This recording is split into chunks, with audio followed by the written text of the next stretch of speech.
विस्थापन सिद्धांत है, इसको देखते हैं। महाद्वीपीय विस्थापन सिद्धांत। उसमें पहले का फैक्ट तो एक ही हो जाता है कि इसको वेगनर ने दिया था, जो जर्मनी भूगोलवेत्ता थे, उसने दिया था। और उसने सबसे पहले कुछ एजेंसन किया था कि क्या क्या चीज़ें थी। तो उसने क्या कहा कि कई वर्षों पूर्व जब पृथ्वी का निर्माण हुआ था तब इसके दो पार्ट होंगे। एक पार्ट होगा इसमें जिसे बोलेंगे हम पेंजिया, जो स्थल वाला भाग है उसको पेंजिया बोला गया इसने, और जो जलीय वाला भाग है उसको पेंथलासा बोला, ठीक है ना। और इन दोनों के बीच में एक थोड़ी सी जगह थी, भूषण्यति थी, यानी छिछला और सकरा जलीय भाग था, उसको तैथिस सागर माना और बोला कि जो पेंजिया है ये बाद में बाइफरकेट होता है, विभाजित होता है, और इसमें से दो भाग हो जाते हैं। एक बनता है इसमें अंगारा लैंड, जो उत्तरी भाग होता है इसका, और एक होता है इसका गोंडवाना लैंड, जो इसका दक्षिणी भाग होता है। किसका? पेंजिया का। पेंजिया का विभाजन होता है ना। अब देखो, इसमें पेंजिया का विभाजन हो जाता है दो भागों में। एक भाग हो जाता है इसका अंगारा लैंड और एक भाग हो जाता है इसका गोंडवाना लैंड। गोंडवाना लैंड इसका दक्षिण भाग हो जाता है, और अंगारा लैंड या लॉरेंसिया बोलते हैं उसको, वो इसका उत्तरी भाग हो जाता है, जिसमें से बाद में जाकर के क्या बनते हैं? उत्तरी अमेरिका और यूरेशिया, ये अंगारा लैंड के भाग है। जबकि अफ्रीका, जो दक्षिण वाले भाग है जितने भी, अफ्रीका, दक्षिणी अमेरिका, अंटार्कटिका, भारत, ऑस्ट्रेलिया और मेडागास्कर, ये सभी गोंडवाना लैंड के भाग हैं। ध्यान रखें, जो दक्षिण वाले पार्ट है, ठीक है ना। तो इस आधार पर इनका निर्माण हुआ। अब इसकी प्रोसेस को देखें पूरी को, तो देखो प्रोसेस इसकी क्या है। वेगनर ने बोला कि ऐसा करने से पहले वेगनर ने तीन चीज़ पहले से मानी। उसने बोला कि पृथ्वी में तीन सतहें, मैंने बताया था, सियाल, सीमा और नीफे, ठीक है। सियाल को, जो भूमि पृथ्वी का जो क्रस्ट है, वो वाला सियाल, जो महाद्वीपीय जितनी भी महाद्वीपीय चट्टाने, महाद्वीप बने हुए हैं, वो सब सियाल से बने हुए हैं। और सीमा, जितने भी महासागर बने हैं उनकी जो चट्टान है वो सियाल है, सीमा सॉरी। और ये बोल रहा है कि सीमा के ऊपर सियाल तैर रही है, और इसका कारण मैंने बताया था दुर्बल मंडल। दुर्बल मंडल अभी हमने पढ़ा था, इसलिए उसमें तो दुर्बल मंडल में क्या है कि थोड़ी लिक्विड फॉर्म होती है, और जबकि जो क्रस्ट है, ऊपरी भाग है, वो जो स्थल मंडल बोलते हैं उसको, वो थोड़ा कठोर होता है, वो स्थल मजबूत होता है, तो वो उसके ऊपर तैरता है। ये बात वेगनर ने बोली। तैरता मतलब आप धीमे रूप से गति करता है उसके ऊपर, इतना मान लो, ठीक है ना। और बोला इसने कि कार्बोनिफेरस युग तक सभी महाद्वीप को पेंजिया नाम से जुड़े हुए, सभी महाद्वीप को पेंजिया जुड़े हुए थे, और पेंजिया के चारों ओर जो जल फैला हुआ था उसको बोला इसने पेंथलासा। ये बात कार्बोनिफेरस तक थी।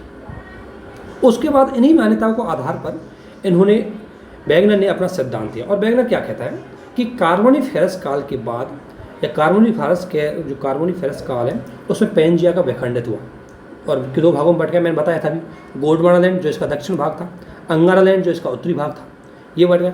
और इन दोनों के बीच में एक तैथिस सागर नाम की भूषण्यति आ गई, ठीक है। और आपको पता है भारत गोंडवाना लैंड का ही भाग है। बाद में ये गोंडवाना लैंड और अंगारा लैंड है, ये भी दोनों विभाजित होते हैं।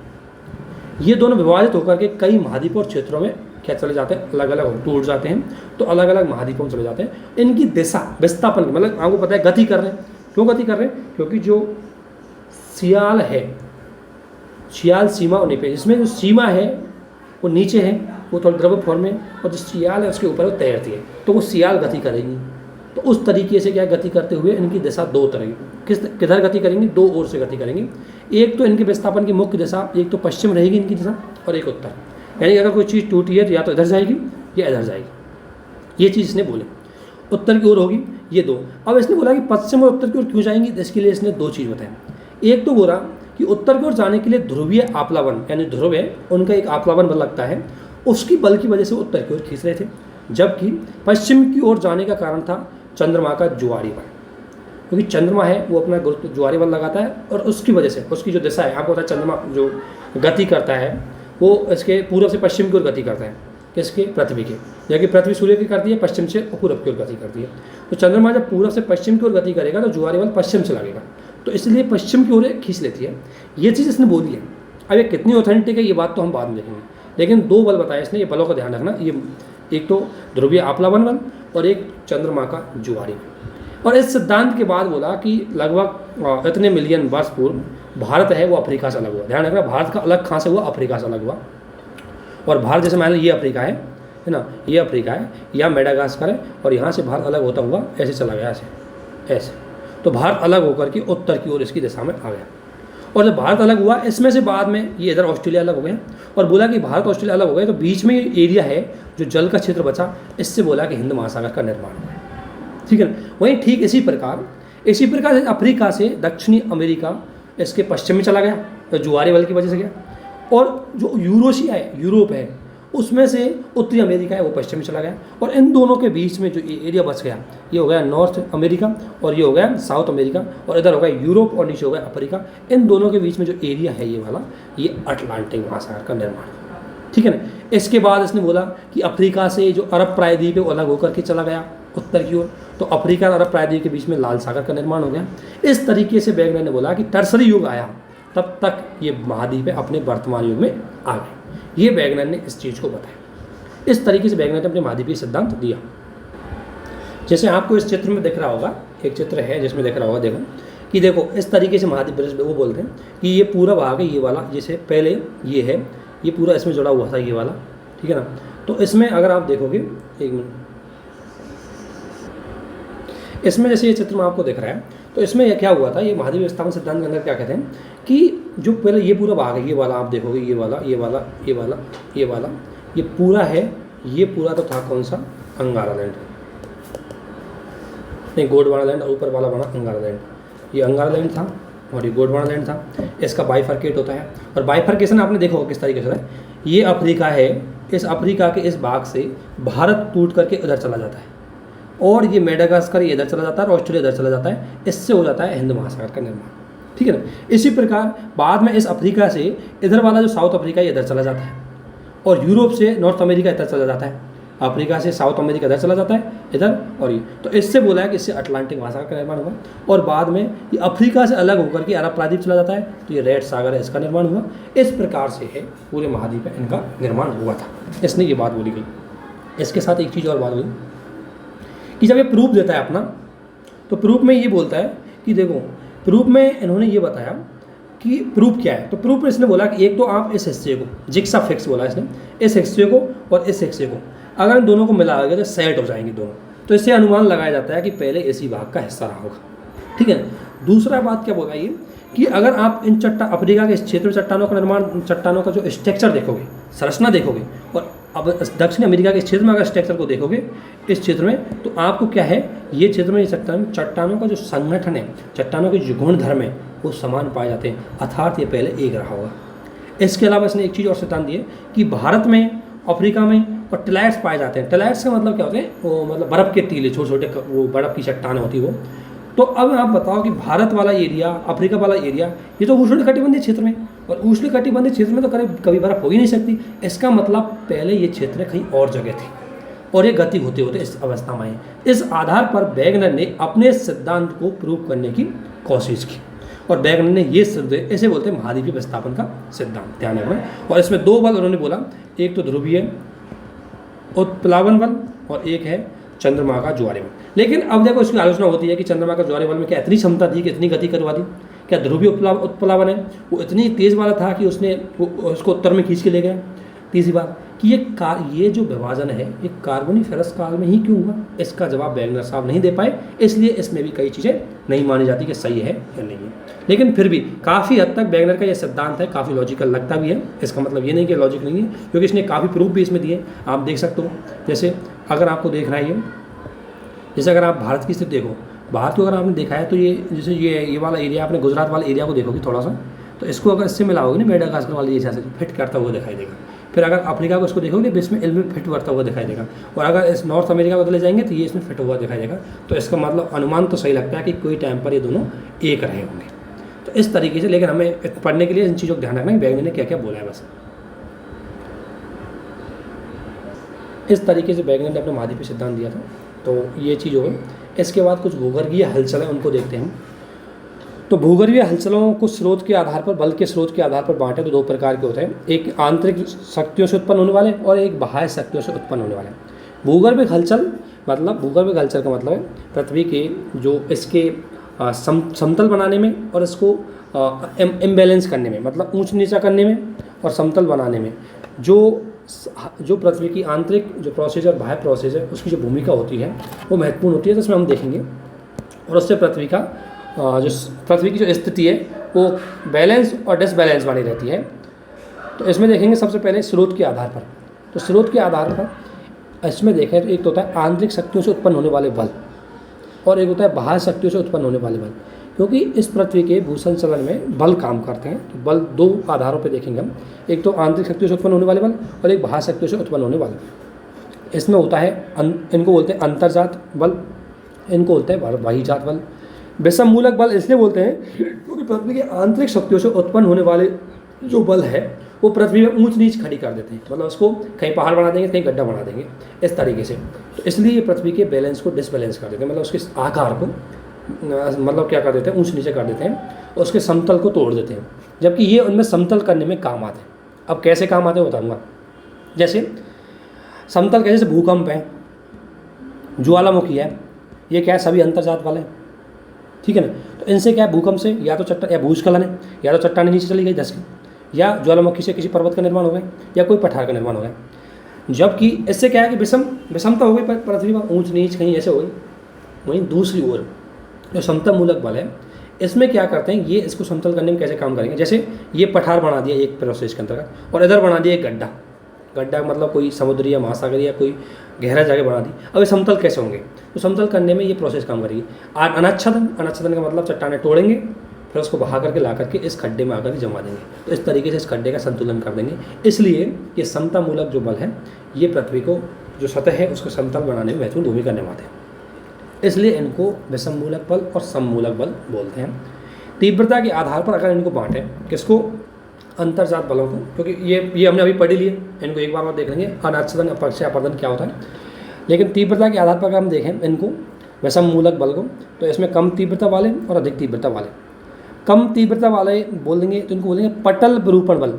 पटल विरूपण बल का मतलब है बहुत इनकी तीव्रता इतनी होती है कि हमें महसूस नहीं होती, लेकिन ये चलते रहते हैं परमानेंट, इनकी लॉन्ग टाइम तक इसको चलती रहती है, इनका प्रोसेस लॉन्ग टाइम होता है। जैसे प्लेट विवर्तनी की सिद्धांत, तो प्लेट विवर्तनी का सिद्धांत क्या बोलता है कि प्लेटें गति करती है, लेकिन उनकी गति इतनी धीमी होती है कि हम एहसास नहीं कर पाते, ठीक है ना। तो ये कम तीव्रता वाले होते हैं, लेकिन ये कंटिन्यू होते हैं।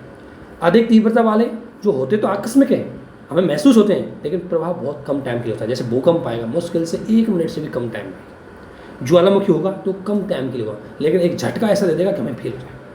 तो अधिक तीव्रता वाले बलों में होते हैं ज्वालामुखी और भूकंप। इसी प्रकार अगर इनको देखें, पटल विरूपण वाले बलों को देखें, तो इनमें 3 प्रकार होते हैं, विवर्तनिक, समस्तिक और सुस्तिक। विवर्तनिक का मतलब है स्थल रूपों की उत्पत्ति, समस्तिक का मतलब है स्थल रूपों में संतुलन, और सुस्तर का मतलब है सागरीय भाग का संतुलन। स्थल समस्तिक यानी कि स्थल भाग का संतुलन, जो मतलब अगर मान लें कोई एक भाग पहले ऊंचा उठ रहा है, अचानक कोई दोबारा कोई घटना हुई, भूस्खलन हुआ, नीचे दब गए, तो ये होता है समस्तिक, है ना। या ये इसमें तो कम तीव्रता वाले बलों में तो प्लेट विवर्तनी के सिद्धांत के अंतर्गत अभी हम देखेंगे कौन कौन से बल लगेंगे, वो काम करेंगे इसमें। और सुस्तक का मतलब होता है सागरीय भाग का संतुलन लाना।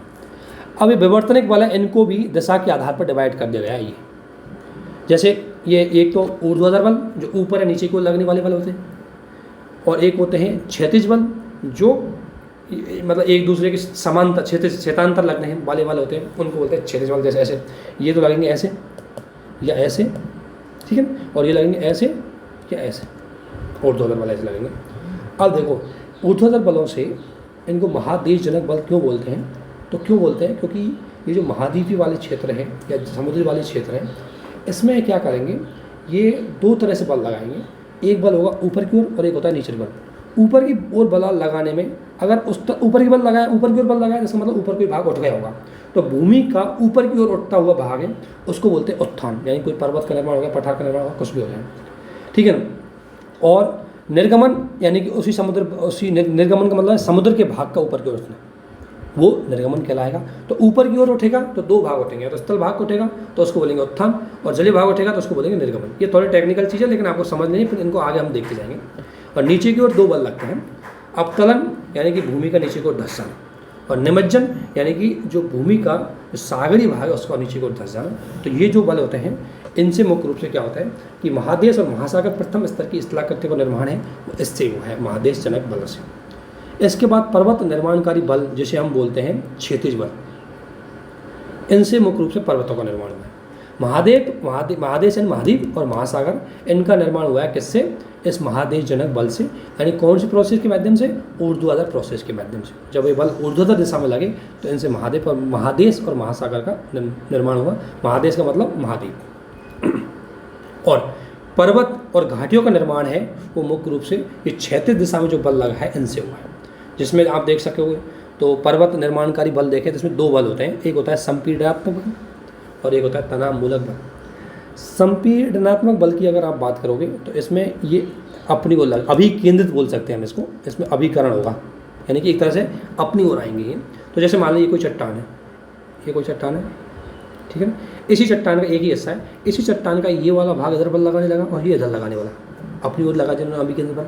तो इस चट्टान क्या, जब आप कोई चीज़ लगाओ, जैसे मान लो ये चीज़ है, अब इसमें 2 जगह से लगा दो, मतलब कोई आप मैं एक एग्जांपल दूँ, आप चट्टान ले लिया मैंने, जैसे आप मान लो कोई पेड़ की अगर गीली लकड़ी लोगे तो उसमें अगर मान लो 2 जगह से मैं दबाऊँ, जैसे ही 2 जगह से उसको दबाऊँगा तो वो कैसे हो जाएगी? ऐसे हो जाएगी, वो ऐसे घूम जाएगी, है ना। तो इससे क्या होगा कि इससे बलय पड़ी नहीं पड़ी, बलय। अब इससे बलय पर्वत का निर्माण इस तरीके से होता है। बलित पर्वत का निर्माण है उस संपीड़नात्मक बल से होता है, और वो कैसे होगा? इस तरीके से होगा, क्योंकि इसमें क्या है, जब वो चीज़ एक इधर से लगेगा एक इधर से आएगा तो ये एक हिस्सा या तो ऊपर चला जाएगा या नीचे आ जाएगा, ऐसे बल पड़ जाएगी इसमें, ठीक है ना। तो इस तरीके से। और तनाव में क्या होता है कि मान लीजिए ये कोई चट्टान है, ये चट्टान थी, चट्टान में दोनों दिशाओं में इन्होंने मतलब खिंचा हुआ, दोनों दिशाओं में जब खिंचा हुआ तो एकदम से जब खिंचा हुआ झटके के साथ इधर चली गई।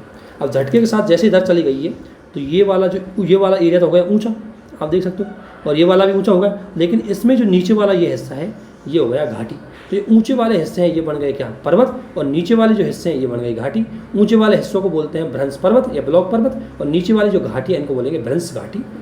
तो तनाव मूलक बल के बाद ही भ्रंश घाटी और भ्रंश पर्वतों का निर्माण होता है, ठीक है ना। अब ये बलन का प्रकार है, ये तो ज़्यादा इंपॉर्टेंट नहीं है, मतलब इतना ज़्यादा गहराई से नहीं पूछेंगे, इनको कभी रहने देना।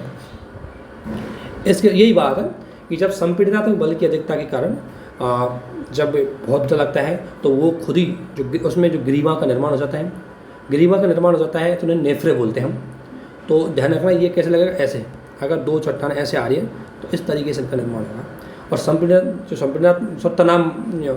जो संपीड़नात्मक है इसमें अभिसरण की वजह से होता है, एक तरह से ये अभिसरण होगा तो इसमें एक दूसरे की तरफ आएंगी इस तरीके से, तो मतलब एक चट्टान एक दूसरे की तरफ ही मतलब गति करेगी इसमें, और इसमें करेगी विपरीत दिशा में गति करेगी। तो इसमें जैसे मान लें, जैसे बलित पर्वत का निर्माण मान लें, मैं अभी आगे भी देखेंगे उसको, जैसे एक चट्टान इधर से आ गई, एक चट्टान इधर से आ गई, चट्टान मतलब बड़ी कोई प्लेट भी आ गई, ये दोनों आएंगी। आने के बाद ये क्या करेगी, इसका क्या होगा, बलन पड़ जाएगा, तो इसका धक्का देगा या तो ये बलन पड़ जाएगा इसमें इस तरीके से, और बलन पड़ने से जो ऊपर वाला हिस्सा है वो बलित पर्वत बन जाएगा। तो इस तरीके से बलित पर्वतों का निर्माण होता है। आपको सबसे ज़्यादा इंपॉर्टेंट है उसके लिए ध्यान रखना है कि एक तो बलित संपीड़क बल से कौन से पर्वतों का निर्माण होता है, और तनावमूलक बल से कौन सी चीज़ों का निर्माण होता है, तो ये हो गया।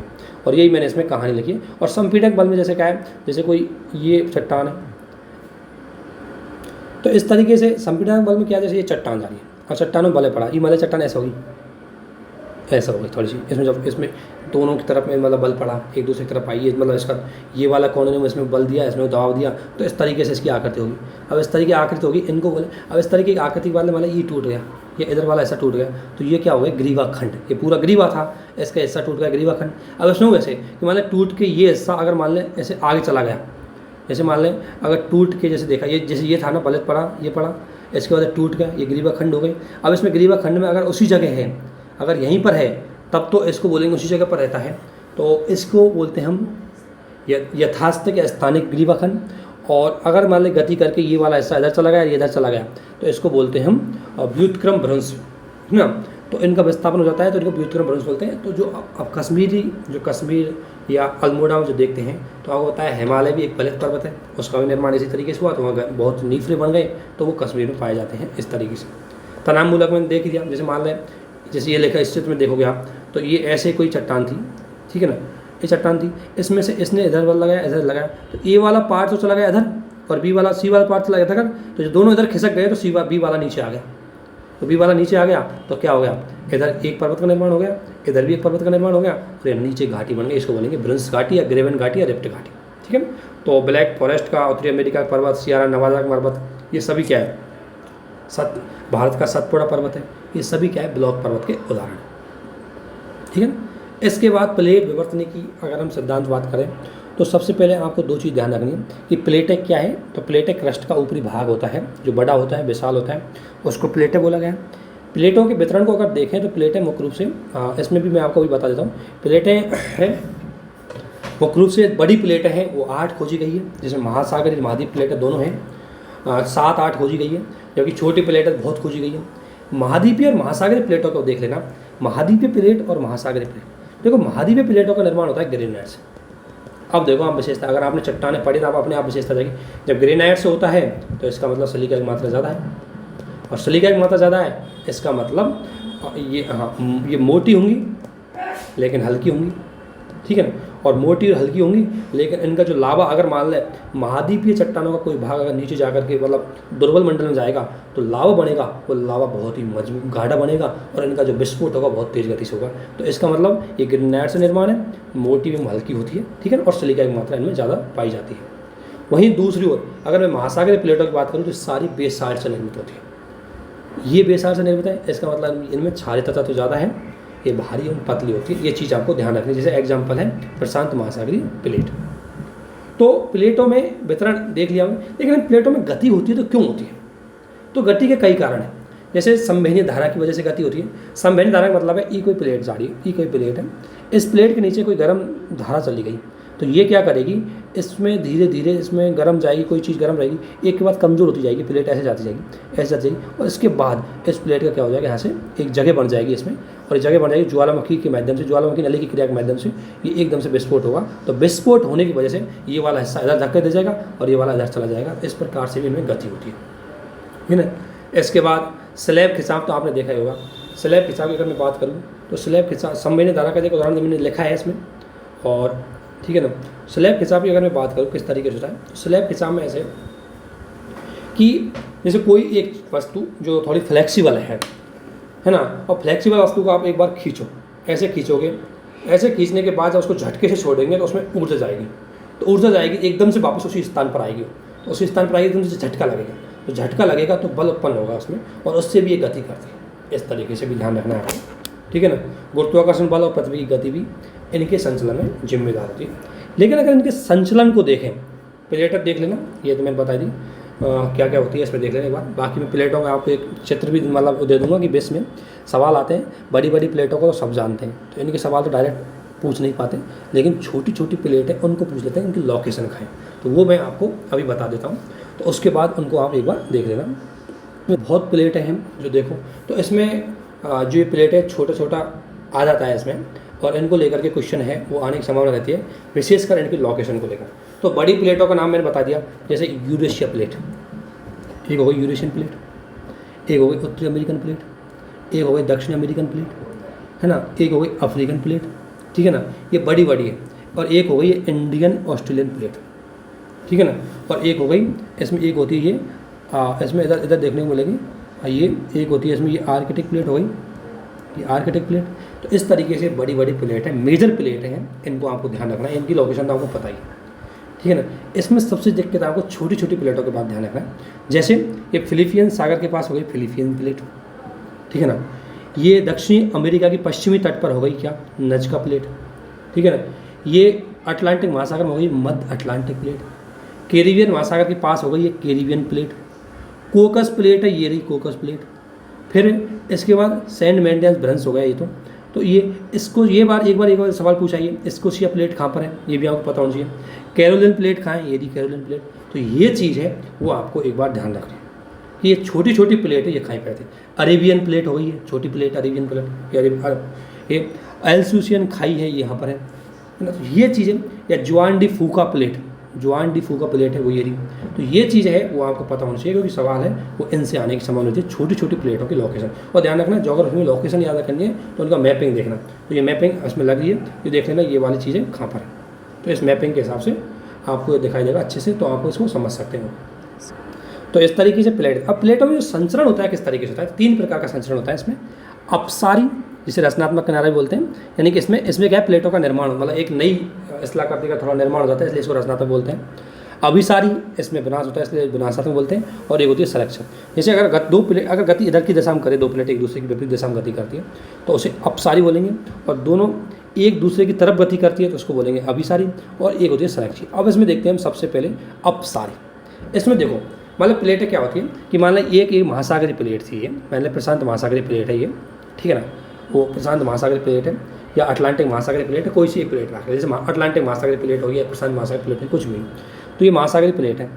अब महासागरीय प्लेट में आपने देखा होगा कि इसमें अपसारी एक बल एक इधर जा रहा है और एक इधर जा रहा है। अब जब इधर जाएगा तो प्लेटें जब एक दूसरे के विपरीत दिशा में गति करेगी तो प्लेटों में तनाव आने की वजह से टूट जाएंगी थोड़ी सी, तो टूटेगी तो झटका लगेगा और उसी झटके से क्या आएगा, भूकंप उत्पन्न हो जाएगा, ठीक है। तो ढूंढने अब जैसे ही टूटेंगी, टूटने के बाद जब भूकंप की उत्पन्न होगी, इसके बाद टूटने के बाद कुछ भ्रंश है, ये वाला हिस्सा है, ये दुर्बल मंडल में चला जाएगा, और जैसे दुर्बल मंडल में जाएगा तो पेरोडाइट चट्टानें जो दुर्बल मंडल में पाई जाती है, मैंने बताया था, उन पे दबाव कम हो जाएगा, तो फिर आपको पता है टेम्परेचर तो है ही वहाँ ज़्यादा, प्रेशर हो गया कम, तो क्या निर्मित हो जाएगा, मैग्मा का निर्माण हो जाएगा। और जो जगह हुई है इस जगह में मैग्मा बहता हुआ फास्ट तेज गति से मतलब बाहर की ओर आ जाएगा। लेकिन चूंकि एक चीज़ ध्यान रखना, इस मैग्मा का निर्माण है वो निर्माण हुआ है बेसाल्ट से चट्टान से, क्योंकि मैंने महासागर चट्टानों का नाम दिया है और महासागर चट्टान बेसाल्ट चट्टान है, तो बेसाल्ट चट्टानों से इसका निर्माण हुआ है, इसलिए उसमें सिलिका की मात्रा है कम होगी, इसलिए उसका गाढ़ापन है वो भी कम होगा, तो पतला मैग्मा आएगा और पतला मैग्मा पानी की तरह इसके किनारों पर भी बह जाएगा पास में, और बह जाने की वजह से क्या है कि यहीं पर छोटे मोटे किनारों का डेवलपमेंट हो जाएगा, थोड़ी बहुत इस मतलब क्रस्ट है उसका निर्माण हो जाएगा, किनारे बन जाएंगे, तो एक तरह से पृथ्वी के अंदर ही भाग में ये बन जाते हैं। जैसे अगर आपने एक एग्जांपल दे रखा है इसमें, जैसे महासागरीय कटक का निर्मित हो जाता है इससे, तो देखो नए महासागरीय क्रस्ट है उसकी रचना हो जाती है, इसलिए इस प्रकार की रचना को हम रचनात्मक किनारा बोलते हैं। ऐसे संचालन के कारण एक एग्जांपल दिया, अटलांटिक महासागर के अंतर्गत मध्य अटलांटिक जो कटक है उसका निर्माण भी हुआ, क्योंकि उसमें अटलांटिक जो महासागर है, जो अटलांटिक महासागर प्लेट है वो जब विपरीत दिशा में गति करी तो लावा बाहर निकल के आया, तो उसकी सतह पर ही जम गया, तो कटक का निर्माण हो गया, जिसके परिणामस्वरूप इसी के साथ आपको देखेंगे कि अफ्रीकन जो पूर्वी घाटी अफ्रीकन रिफ्ट है उसका निर्माण भी इसी प्रकार के संचलन के माध्यम से हुआ। तो संचलन में आपको पता होना चाहिए क्या क्या, जहाँ जहाँ पर अपसारी होगी और विशेषकर महासागरीय प्लेटें होंगी तो वहाँ पर एक तो लावा भी निर्मित हो, मतलब मैग्मा भी आएगा, यानी कि ज्वालामुखी भी आएगा वहाँ पर, भूकंप भी आएगा वहाँ पर, और भूकंप और ज्वालामुखी आने का कारण आपको पता ही है, क्योंकि ज्वालामुखी निर्माण इसलिए हुआ है क्योंकि उसका भ्रंश टूटने के बाद प्रेशर वहाँ पर कम हो गया, टेम्परेचर था ही तो मैग्मा बन गया, और झटका इसलिए लगा क्योंकि जब वो उस पर दबाव पड़ा तो टूटी, तो टूटने से जो झटका लगा उससे एनर्जी उत्पन्न हुई और उसी से भूकंप आया। अब पढ़ते हैं हम कन्वर्जेंस। इसमें क्या करेंगे, अभिसरण होगा लेकिन दो चट्टानों के बीच में होगा। अब मान लें एक चट्टान लेते हैं महाद्वीप चट्टान और एक ले लेते हैं महासागर। महाद्वीप चट्टानों में अगर आपका उदाहरण देखें, महाद्वीप और महासागर के उदाहरण भी आपको इसमें मिल जाएंगे। जैसे आपने देखा अमेरिकन प्लेट, उत्तरी अमेरिकन प्लेट और ये महासागरीय प्लेट यानी प्रशांत महासागर प्लेट हो सकती है। तो इनमें महाद्वीप और महासागर में क्या होगा कि महाद्वीप और महासागर में अब आप देख सकते हो महाद्वीपीय प्लेट है ये मोटी होगी लेकिन हल्की होगी, ठीक है। महासागरीय प्लेट है ये भारी होगी लेकिन पतली होगी, ठीक है। तो जब ये दोनों का अभिसरण होगा तो अभिसरण के बाद आपको पता है कि ये प्लेट है, ये कौन सी महासागरीय प्लेट है, ये नीचे जाएगी। क्यों? क्योंकि ये भारी है तो ये नीचे जाएगी। तो नीचे जाने के बाद क्या होगा कि जब ये जाएगी तो थोड़ा सा महाद्वीपीय प्लेट के साथ घर्षण करते हो जाएगी, और जैसे ही घर्षण करेगी तो एक घर्षण की वजह से क्या उत्पन्न हो जाएगा, भूकंप उत्पन्न हो जाएगा। यानी कि वही बात है, भारी होने के कारण महासागरीय प्लेट है, महासागरीय प्लेट के नीचे दुर्बल बन जाएगी, जिससे महासागरीय प्लेट में खाई की उत्पत्ति होगी, साथ में छेपन हो जाएगा। जब महासागरीय प्लेट नीचे जाएगी तो नीचे जाएगी, जैसे ये लिख रहा है इसमें, ये आगे नीचे आ गई महासागरीय प्लेट, ये महाद्वीपीय प्लेट है इधर आ गई। जब ये छेपन हुआ नीचे की ओर तो घर्षण हुआ, और घर्षण होने की वजह से क्या हुआ, भूकंप उत्पन्न हुआ। तो इसके बाद जब ये महासागरीय प्लेट नीचे आ गई तो नीचे आ गई कहाँ पर, दुर्बल मंडल में, और दुर्बल मंडल में क्या हो गया आपको पता है, इससे मैग्मा का निर्माण होगा। लेकिन इस मैग्मा में बेसाल्ट तो था ही था, साथ में जब ये महासागरीय परत नीचे आती है, यहाँ पर नीचे आती है, तो नीचे आने के साथ कुछ कण ये महाद्वीपीय प्लेट के भी तोड़ के नीचे ले आती है। तो महाद्वीपीय प्लेट के कण भी इसमें आ जाते हैं। इन महाद्वीपीय प्लेट के कणों में क्या है कि सिलिका का मात्रा है वो ज़्यादा पाई जाती है, इसलिए लावा थोड़ा गाढ़ा बन जाता है, और गाढ़ा बनता है तो विस्फोट करते हुए आता है तेज गति से। तो विस्फोट बहुत तेज गति से होता है, यहाँ पर भूकंप का भी उत्पन्न होता है, भूकंप भी उत्पन्न होते हैं, और उसका कारण होता है ये महाद्वीपीय प्लेट। तो देख सकते हैं एक एग्जाम्पल इसमें दिया हुआ है कि उत्तरी अमेरिकन प्लेट और प्रशांत महासागरीय प्लेट जब दोनों एक दूसरे से टकराई तो रॉकीज और एंडीज बलित पर्वत जो पर्वत है उनका निर्माण हुआ, और अभिसरण के बाद हमेशा बलित पर्वतों का निर्माण हुआ, ठीक है ना। तो इनसे बलित पर्वतों का निर्माण हुआ। तो रॉकीज और एंडीज जो उत्तरी अमेरिका दक्षिण अमेरिका के पर्वत हैं, इनमें ध्यान रखना भूकंप भी आते हैं और ज्वालामुखी भी आते हैं, क्योंकि मैंने कारण आपको बता दिया उसका कि क्यों आते हैं। इस तरीके से जब एक महाद्वीपीय और एक महासागरीय प्लेटों का जब वो कन्वर्जेंस होगा तो उससे बलित पर्वत का निर्माण होगा। और बलित पर्वत का निर्माण इसलिए होगा क्योंकि जो महाद्वीपीय प्लेट है उसके पास अवशिष्ट बहुत ज़्यादा होते हैं, तो वो पहले से ऊंचे भाग में चले जाते हैं इसलिए। इसके बाद आता है महासागरीय प्लेटों की बात करूँ मैं, तो महासागरीय प्लेट है, मान लो 2 महासागरीय प्लेट है, तो एक महासागरीय इधर आई, एक इधर आई। इनमें जो हल्की होगी वो नीचे की ओर चली गई, ये चली गई नीचे, हल्की होगी वो नीचे की ओर चली। अब नीचे की ओर जाएगा तो क्षेपण तो होगा ही होगा, क्षेपण होगा तो भूकंप तो आएगा ही आएगा, ठीक है। लेकिन इसमें क्या है, नीचे जाने पर नीचे जाएगी ये, तो नीचे जाने पर ये दुर्बल मंडल में पहुंच जाएगी। लेकिन चूंकि दोनों महासागरीय, तो महासागरीय प्लेट में क्या है, बेसाल्ट है, बेसाल्ट से बनी होती है, इसलिए इनमें सिलिका की मात्रा कम होगी, तो इनका जो लावा निर्मित होगा वो पतला होगा। और पतला आएगा तो इतना विस्फोट होकर आएगा कि इसकी सतह पर ही आके जम जाएगा। और जब सतह पर आके जम जाएगा तो उससे क्या द्वीपों का निर्माण हो जाएगा। जब महासागर में या सागर में सतह पर आकर जम जाएगा तो द्वीपों का निर्माण हो जाएगा। इस तरीके से इससे द्वीपों का निर्माण होता है। जैसे एग्जाम्पल देखो, यूरेशिया प्लेट और प्रशांत अमेरिकन प्लेट, मतलब प्रशांत महासागरीय प्लेट। यूरेशिया प्लेट ये हो गई, प्रशांत महासागरीय प्लेट हो गई, ये दोनों का क्या हुआ, अभिसरण। इसमें क्या है, यूरेशिया प्लेट का ये भाग है, यूरेशिया प्लेट का ध्यान रखना, कुछ पार्ट जलीय भाग है, महासागरीय भी है, तो महासागरीय हो गया। हालांकि वो तो स्थलीय भाग की है, लेकिन इसका कुछ पार्ट है जलीय भाग में आता है, इसलिए। तो ये जब गई तो इससे इनका अभिसरण हुआ, और इसके बाद क्या हुआ, जो द्वीप है उनका निर्माण हुआ। और वो द्वीप कौन से हैं, जापान के द्वीप। इसलिए आपने देखा होगा कि द्वीप है वो जापान के, वहाँ पर भूकंप भी ज़्यादा आता है और वहाँ पर ज्वालामुखी भी ज़्यादा आता है। उसका कारण ये है कि वहाँ पर ये इन 2 प्लेटों का क्या हुआ है, अभिसरण हुआ है, और उससे उनका निर्माण हुआ है, ठीक है। इसके बाद मान लें 2 महाद्वीपीय प्लेटों की बात हो जाए, तो महाद्वीपीय प्लेटों में आपको पता है कि प्लेटों का बलन होगा, इनमें 2 महाद्वीपीय आएंगी ऐसे। इनमें तुलनात्मक रूप से जो हल्की होगी थोड़ा सा इसके नीचे आएगी, बाकी तो ऊपर चली जाएगी। जब ये ऊपर जाएगी तो यहाँ टकराएंगी, टकराने से भूकंप तो उत्पन्न हो जाएगा, और ऊपर जाने से बलित पर्वत का निर्माण तो हो जाएगा। लेकिन इनमें से कोई सी भी प्लेट नीचे दुर्बल मंडल में नहीं जा पाएगी, और नीचे दुर्बल मंडल में नहीं जाएगी तो किसी भी प्रकार का गलन नहीं होगा, और वहाँ पर मेग्मा का निर्माण नहीं होगा। और जब मेग्मा का निर्माण नहीं होगा तो वहाँ ज्वालामुखी नहीं आएगा। इसलिए आपको पता है, हम हिमालय की बात करें तो इंडियन ऑस्ट्रेलियन प्लेट और यूरेशियन प्लेट दोनों स्थलीय प्लेट है, तो दोनों स्थलीय प्लेट है टकराई एक दूसरे से, तो आपको पता है हिमालय का निर्माण होगा। और हिमालय का निर्माण मैंने बताया कि पहले ट्रांस हिमालय का निर्माण हुआ, तो पहले ये मान लीजिए ये इंडियन प्लेट आई और ये इधर यूरेशियन प्लेट आई, दोनों टकराई एक बार, तो एक पर्वत बन गया, ठीक है। उसके बाद हज़ारों सालों पीछे फिर दोबारा टकराई है, फिर एक पर्वत का ये बन गया, फिर दोबारा टकराई, फिर एक बन गया, फिर दोबारा टकराई, फिर एक बन गया। इस तरीके से होगा ट्रांस, महान, शिवालिक, इस तरीके से हिमालय का निर्माण हुआ है। तो हमारे जो हिमालय का निर्माण हुआ है वो महाद्वीप प्लेटों के अभिसरण से हुआ है, और इसकी वजह से बलित पर्वत तो है या भूकंप भी उत्पन्न होते हैं, लेकिन यहाँ ज्वालामुखी नहीं होंगे, क्योंकि महाद्वीपीय प्लेट में से कोई सी प्लेट दुर्बल मंडल में नहीं जा पाती, और दुर्बल मंडल में नहीं जा पाएगी क्योंकि वो भारी नहीं होती, इसलिए तो दुर्बल मंडल में नहीं जाएंगी। और जब दुर्बल मंडल में नहीं जाएंगी तो लावा का निर्माण नहीं होगा, इसलिए वहाँ पर ज्वालामुखी नहीं पाए जाएंगे, ठीक है। इसके बाद तीसरा संचरण देखते हैं हम, संरक्षित संचरण। संरक्षित संचरण में देखें तो इस प्रकार के संचरण में 2 प्लेटें एक दूसरे के विपरीत समांतर, एक ऐसे जा सकती है, एक ऐसे जा सकती है, समांतर गति करती है। परंतु चूंकि इन प्लेटों में समांतर गति में क्षेपण नहीं होता, इसलिए क्षेपण नहीं होता तो नीचे नहीं जा पाती, इसलिए ज्वालामुखी क्रिया तो नहीं होती, लेकिन ये समांतर गति करती थोड़ा सा टकरा जाती है। टकराने से क्या है, घर्षण उत्पन्न हो जाता है, और इससे क्या है, भूकंप की स्थिति यहाँ पर उत्पन्न हो जाती है। जैसे उदाहरण दिया है इसने, उत्तरी अमेरिका के पश्चिमी तट पर देखने को मिलता है कि कैलिफोर्निया प्लेट है प्रशांत महासागर की समांतर प्लेट के साथ वो करती क्या, संचरण करती है, और इससे सैन एडियास में अमेरिका में जगह है वहाँ पर भयंकर भूकंप है उनकी उत्पत्ति होती है। इस तरीके से चीज़ें आपको ध्यान में होनी चाहिए, और अगर आप इस तरीके से करोगे तो आपको दिक्कत नहीं आएगी। समझ के अगर आप समझ गए तो आपको पता लग जाएगा हिमालय में भूकंप आते हैं, क्यों आएंगे, हिमालय का निर्माण कब हुआ, कैसे हुआ, है ना, द्वीपों का निर्माण कब हुआ, कैसे होता है, रॉकीज एंडीज पर्वत का निर्माण कब हुआ, कैसे होता है, ये सब पता लग जाएगा आपको। इसके बाद आपको पता है ज्वालामुखीता क्या होता है। ज्वालामुखीता एक प्रकार की क्रिया होती है जो मुख्य रूप से नीचे मेग्मा बनने से मेग्मा बनने से लेकर के और लावा के रूप में उनको लाकर सतह पर आकर जमा देती है। वो संपूर्ण प्रोसेस क्या होती है, ज्वालामुखी प्रक्रिया होती है। और ज्वालामुखी में आपको पता है ज्वालामुखी का निर्माण में के लिए मेग्मा का निर्माण होता है, और मेग्मा चट्टानों के अंदर होता है, और उसके निर्माण की तरह मैंने बताई थी टेम्परेचर ज़्यादा होता है, प्रेशर कम होता है, और साथ में उसमें जल जा करके मिल जाता है, तो मेग्मा का निर्माण हो जाता है।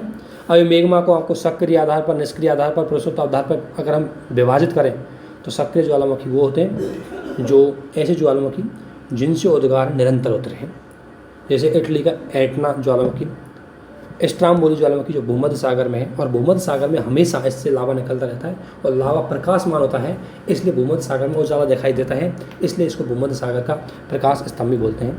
मौना लोहा और बैरन द्वीप, भारत का जो बैरन द्वीप है अंडमान निकोबार पे, वहाँ पर एक बैरन द्वीप पाया जाता है, वहाँ पर भी जो ज्वालामुखी है वो भी एक तरह से कौन सा ज्वालामुखी है, सक्रिय ज्वालामुखी। इसके बाद प्रसुप्त ज्वालामुखी में बात करूँ तो ऐसी ज्वालामुखी जो एक बार उद्गार होगा, लेकिन ऐसा संभावना है कि दोबारा उद्गार हो सकते हैं, वहाँ पर ऐसी प्रोसेस हो रही है, तो उसके आधार पर इनको बोलते हैं प्रसुप्त। जैसे नारकोंडम ज्वालामुखी जो अंडमान निकोबार पे, और वेसुवियस ज्वालामुखी, और इंडोनेशिया का क्राकोतोहा और फ्यूजियामा, इनका मैं एग्जाम्पल को शेयर और कर दूंगा क्योंकि इनसे भी सवाल आते हैं कि कौन सा ज्वालामुखी कहाँ पर पाया जाता है और किस प्रकार का है, तो वो मैं शेयर कर दूंगा, उसको आप देख लेना एक बार। मृत ज्वालामुखी जो ऐसे ज्वालामुखी जो उनका एक बार उद्गार हो चुका है, अब दोबारा उनके उद्गार होने की कोई पॉसिबिलिटी नहीं है, तो इसलिए ऐसे ज्वालामुखी बोलेंगे हम मृत ज्वालामुखी, जैसे म्यांमार का पोपा और इलिमंजारो, ठीक है ना। इस तरीके से विस्फोटक के आधार पर देखें इनको विभाजन को, तो केंद्रीय विस्फोटक कौन से होंगे?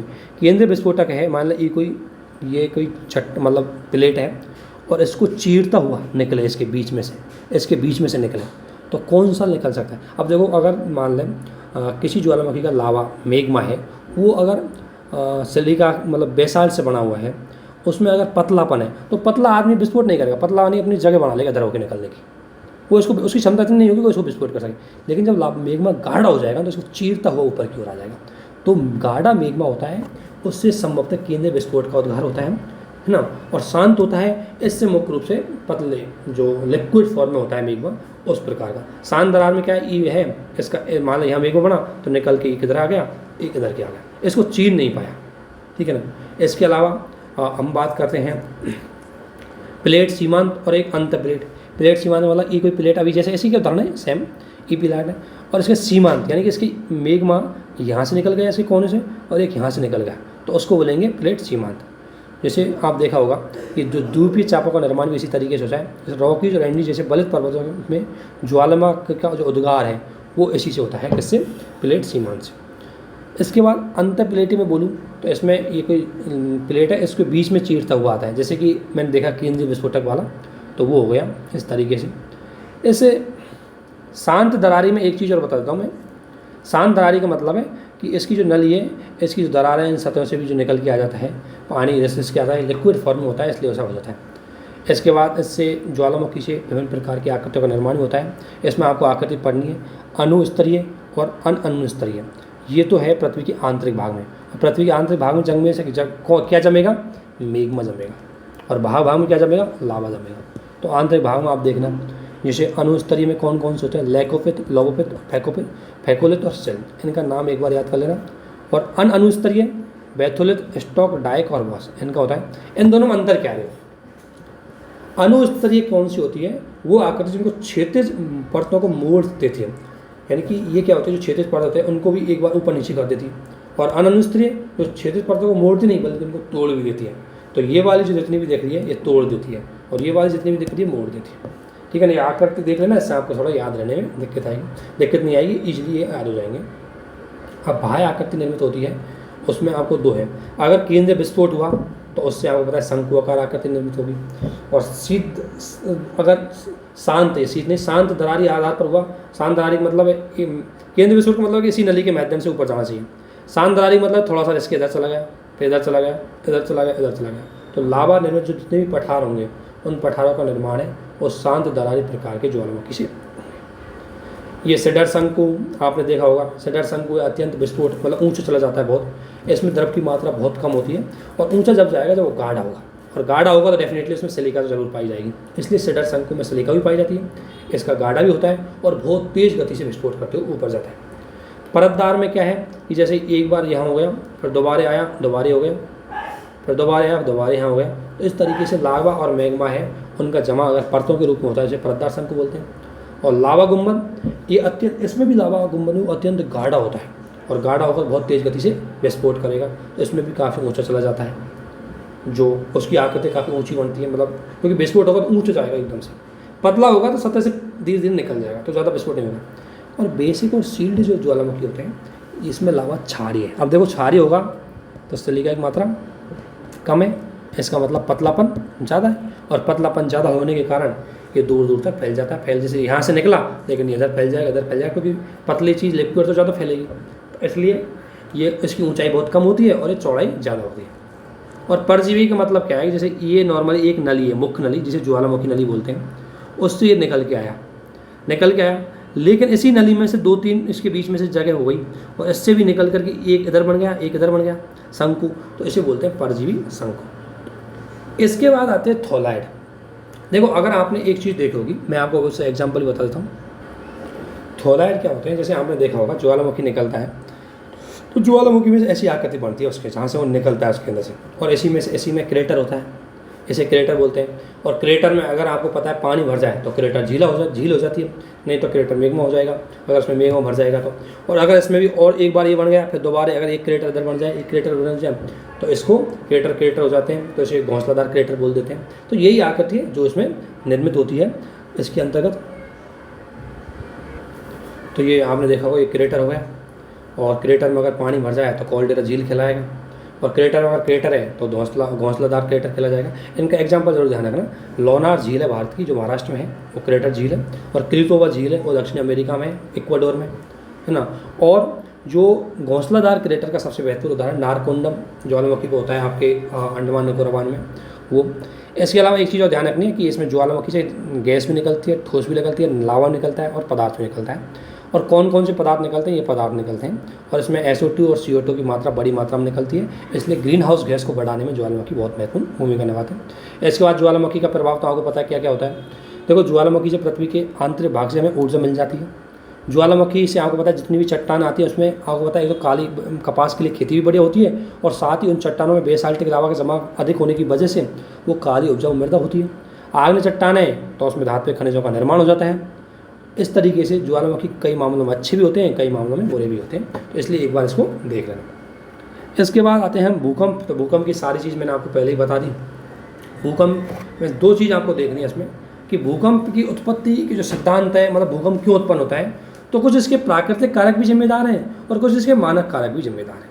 प्राकृतिक कारक जिसमें एक है प्रत्यस्ता पुनश्चलन, जो मैंने अभी बताया था कि कोई चट्टान मान लें फ्लेक्सिबल है, पहले वो मान लें, जैसे आपने देखा होगा अगर आप एक मतलब पेड़ की लकड़ी ले या मतलब ब्रांच ले उसकी, और ब्रांच होगी तो पतली ब्रांच लोगे तो आपको उसको एक बार मुड़ाओ, ऐसे मुड़ाने के बाद फिर छोड़ना, वो अपनी उसी वास्तविक स्थिति में चली जाएगी। तो ठीक इसी प्रकार से चट्टानों का भी मान लें एक बार एक पास आएंगी, फिर दोबारा वो उसी स्थान पर जाएगी तो गति करेंगी, तो उससे ऊर्जा निकलेगी तो मतलब क्या करेगी, भूकंप की उत्पत्ति करेगी। दूसरा बात ज्वालामुखी के दौरान कैसे होता है, तो ज्वालामुखी के दौरान क्या होता है कि 2 कारण से होता है।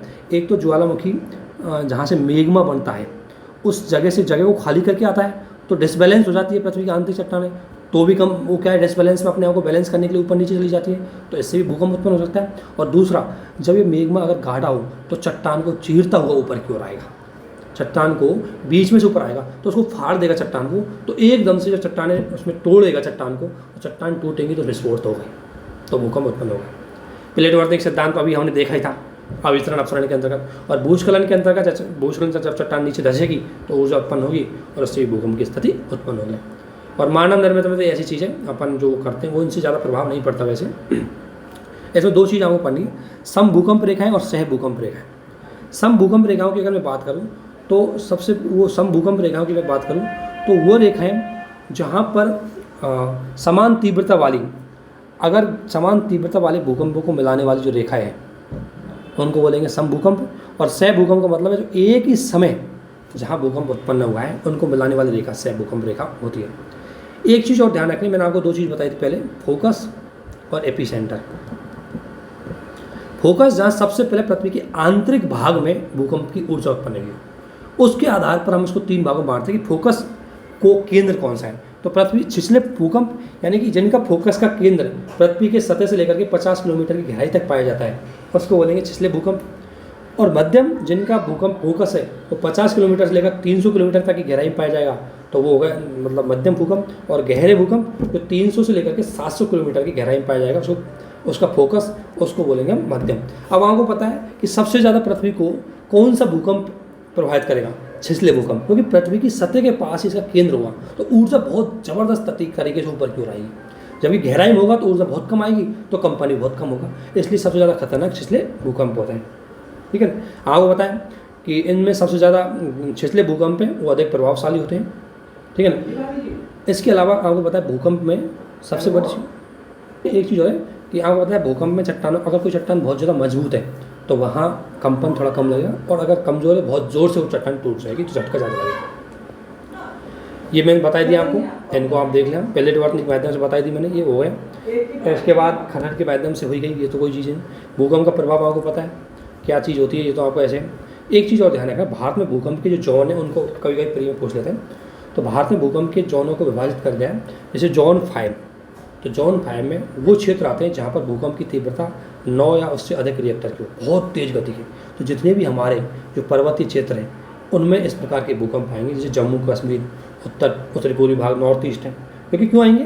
क्योंकि भूकंप की उत्पत्ति कारण उन्होंने बता दिया कि जो हिमालय की उत्पत्ति हुई वो अभिसरण हो गया इंडियन प्लेट और यूरेशियन प्लेट से, और उसमें जो छेपन हुआ, घर्षण हुआ, उससे झटके लगते हैं। इसलिए भूकंप, ज्वालामुखी भूकंप है वो बहुत ज़्यादा आते हैं यहाँ पर। और इसमें अंडमान निकोबार भी क्षेत्र शामिल रहेगा। इसके बाद जोन 4 है, इसमें उसकी तीव्रता तुलनात्मक रूप से कम रहती है, लेकिन इसमें भी ये क्षेत्र आ गए। इसके बाद जोन 3 में ये हो गए। इसमें आपको 2-3 चीज़ ध्यान रखनी है। इस सबसे ज़्यादा क्षेत्र वो जोन 1 और 2 में, जहाँ पर भूकंप एक तरह से बहुत कम रेयर आते हैं। तो भारत का जो सबसे सेंसिटिव क्षेत्र है वो 12% है। जैसे आप देख सकते हो जम्मू कश्मीर, उत्तरी पूर्वी भारत, हिमाचल प्रदेश, उत्तराखंड, उत्तरी बिहार, कच्छ का रण आपने देखा होगा, और अंडमान निकोबार। इनमें जो भूकंप है बहुत तीव्रता वाले आते हैं। और इसके अलावा इनसे जैसे जो भूकंप जोन 4 में आएंगे तो इनमें थोड़ी सी तीव्रता है वो कम हो जाती है। तो ये भी एरिया थोड़े दक्षिण में चल खिसकते आ जाएंगे। जैसे अगर पहले मान लें, पहले अगर वो हिमाचल प्रदेश है, दिल्ली है, ये शेष भाग है भारत का, इसमें थोड़ी उत्पन्न होते हैं। और जोन 3 में ये मुख्य रूप से मध्य भारत आ जाएगा भारत में, और जोन 4 में जो शेष भारत है उसमें आ जाएगा। तो ये थोड़ा सा ध्यान रख लेना, प्री में कहीं पूछ लेते कि भारत का सबसे सेंसिटिव जोन है तो 12% जोन बहुत ज़्यादा सेंसिटिव है। भूकंप से बचने की बात हो गई। सुनामी तो आपको पता है कि जब जो लहर है, तरंग है, उनकी गति से वास्तव में सुनामी उत्पन्न होती है। मतलब जैसे एक लहर आ गई, उसके बाद फिर दूसरी लहर आ गई तो सुनामी में कन्वर्ट हो जाती है। ठीक है ना। ये चीज़ हमें समझना है कि ये तरंगें खुले और गहरे समुद्र में 800 किलोमीटर की गति तक चलती है, जबकि तटों के पास आकर के इनकी गति कम हो जाती है। ऐसा क्यों होता है? क्योंकि तटों के पास आकर के घर्षण ज़्यादा आ जाता है तो इनकी गति को धीमा कर देता है, जबकि सुनामी के अंतर्गत खुले समुद्र में घर्षण नहीं पाया जाता, इसलिए इनकी गति वहाँ पर ज़्यादा होती है खुले समुद्र में। ये भी इंपॉर्टेंट लाइन है, इसलिए मैंने इसको बताया। इसके अलावा सुनामी के प्रभाव तो आप पता लग गए। ठीक है ना। इसके अलावा इसमें अनाच्छादन, ये पूरी प्रोसेस मैंने बताई दी कि अपक्षय, अपरदन और बृहत्सरण क्या होता है। बृहत्सरण का मतलब जब बड़ी मात्रा में गुरुत्वाकर्षण लगे तो भूस्खलन जैसी प्रोसेस होती है, उसको बोलते हैं बृहत्सरण। इसमें बृहत्सरण में 4-5 शब्द है, इनको मिलान के लिए कभी कभी दे देते हैं, वो ध्यान रखें। एक होती है स्लाइडिंग, एक होती है स्लम्पिंग, एक होती है फॉलिंग और एक होती है फ्लोइंग। देखो, स्लाइडिंग का मतलब क्या होता है कि कोई चीज़ नीचे अगर धंस रही है, मतलब कोई चीज़ स्लाइड करती है, जैसे मान लें कोई चट्टान है, ठीक है ना।